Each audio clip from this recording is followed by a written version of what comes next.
Pero muy buenas tardes para todas aquellas personas que generalmente me siguen por nuestras cuentas de Facebook o por las cuentas de YouTube, con el propósito de participar de manera protagónica en estos espacios de reflexión o de controversia, en los que generalmente abordamos temas de interés nacional o interés internacional cuando las circunstancias efectivamente lo ameriten. En esta oportunidad me quiero referir al verdadero novelón que se ha formado, que se ha armado como consecuencia de la visita que hiciera el pasado 8 del mes de abril el hermano del señor Gustavo Petro Urrego, Juan Fernando Urrego, a la cárcel La Picota de Bogotá, con el propósito aparente por ahora de hablar con una serie de personas que se encuentran en la actualidad privadas de su libertad, condenadas por corrupción, por narcotráfico o por la comisión de otros delitos de singular importancia para la vida política del país. Inicialmente, cuando la opinión pública, pero especialmente el periodista de la W, le preguntó al señor Gustavo Petro qué hacía su hermano en la cárcel La Picota, en aparente despreocupación o con una aparente tranquilidad, el señor Gustavo Petro contestó que se encontraba su hermano en La Picota conversando con Iván Moreno, a fin de discutir los términos para que Iván Moreno, se pudiera convertir en el corto o en el mediano plazo, no lo sabemos, en constructor de un proceso que Petro llamó de perdón social.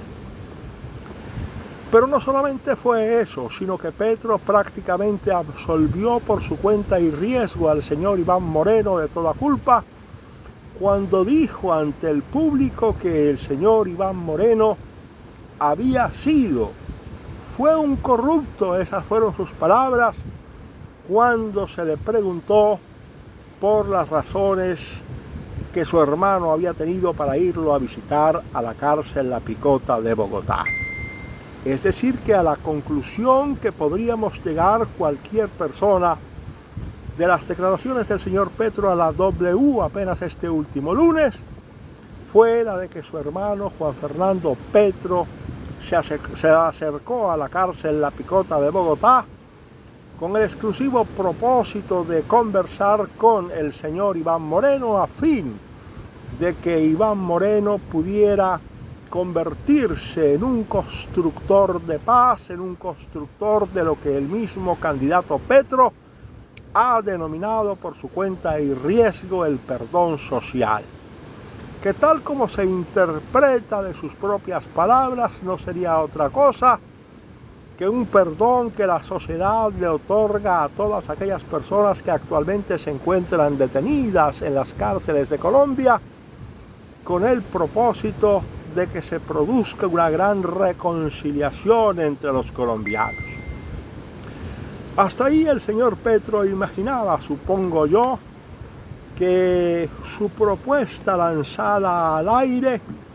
podría encontrar un recibo positivo por parte de la opinión pública colombiana y de ciertos sectores de los medios de comunicación, pero desafortunadamente su propuesta se encontró con un rechazo contundente, abierto de absolutamente todos los sectores, que inmediatamente hablaron de que era inaceptable desde el punto de vista moral aceptar ese tipo de procesos, ese tipo de intercambios con el propósito de obtener votos a cambio de rebajas de penas o de reconocimientos de redención de penas, que desde todas luces no solamente sería inmoral, sino que habría necesidad de modificar la Constitución Política de Colombia, al igual que las leyes colombianas, en concreto el Código de Procedimiento Penal y el Código Penitenciario, con el propósito de obtener para estas personas los beneficios de los cuales estaría hablando sotto voce el señor Gustavo Petro. Sin embargo, en sucesivas entregas, es decir, en entrevistas que se le han hecho posteriormente al mismo señor Petro, con ocasión de sus declaraciones en el sentido de cómo se adelantaría su política de perdón social y de las razones por las cuales su hermano Juan Francisco Petro, habría entrado a la cárcel La Picota de Bogotá, las explicaciones de Petro, las sucesivas explicaciones de Gustavo Petro, candidato del pacto histórico a la presidencia de la República, no han hecho otra cosa distinta que enredarlo aún más por las evidentes contradicciones en que ha caído, especialmente con respecto a sus propias declaraciones iniciales. La segunda versión evidentemente contradice la primera, la tercera versión contradice la segunda y la primera, la cuarta versión contradice la tercera, la segunda y la primera, y finalmente la última versión, que es la del entrampamiento por parte del sistema, ya no es una versión que contradiga las anteriores, sino que es una auténtica versión absolutamente delirante, que solamente es posible conseguir en la mente un tanto distorsionada por las patologías del señor Petro, en donde siempre, cuando las cosas no le salen como él tiene planeado hacer o que le salgan las cosas,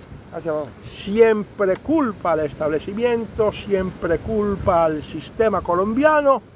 o a la clase dirigente colombiana a la que llama oligarquía, con el propósito de exculparse de su posible equivocación y por lo tanto responsabilizar de sus errores al gobierno o a los dirigentes políticos que no son adeptos a su causa política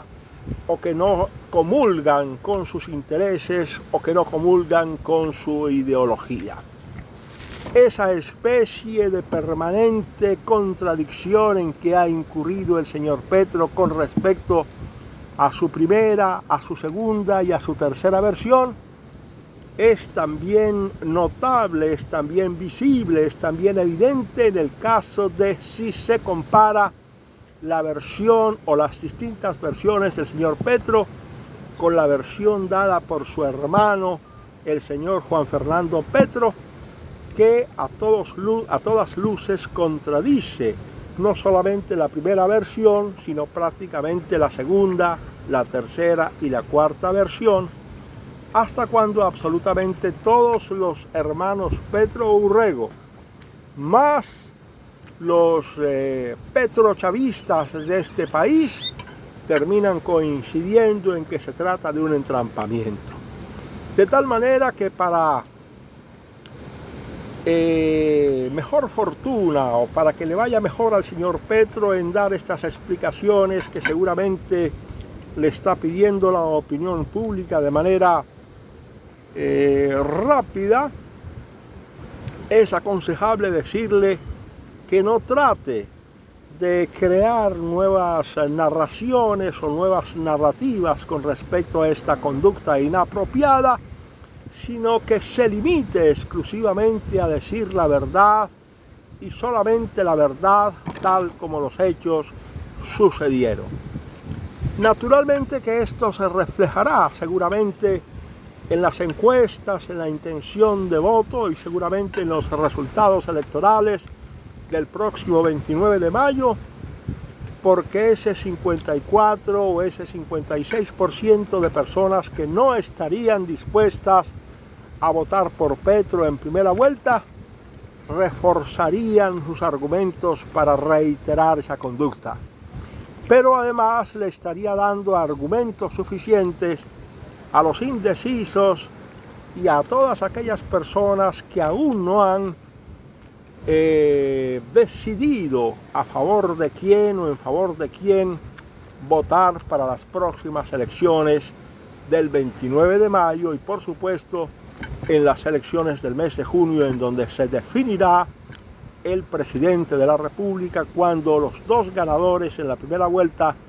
aparezcan como candidatos para ser elegidos en la tercera semana del mes de junio. En todo caso, me parece supremamente grave para el país que a estas alturas estemos hablando de perdón social cuando lo que se requiere es mano dura contra el crimen organizado, mano dura contra la corrupción y mano dura contra todos aquellos sectores que de alguna manera hubieran utilizado en el pasado la violencia como estrategia política o como arma política contra sus adversarios. El país solamente puede salir adelante si respetamos lo que se conoce comúnmente como el Estado de Derecho y si estamos en condiciones de respetar y de aceptar el orden jurídico establecido. Desafortunadamente para su propia campaña, el pacto histórico ha cometido un gravísimo error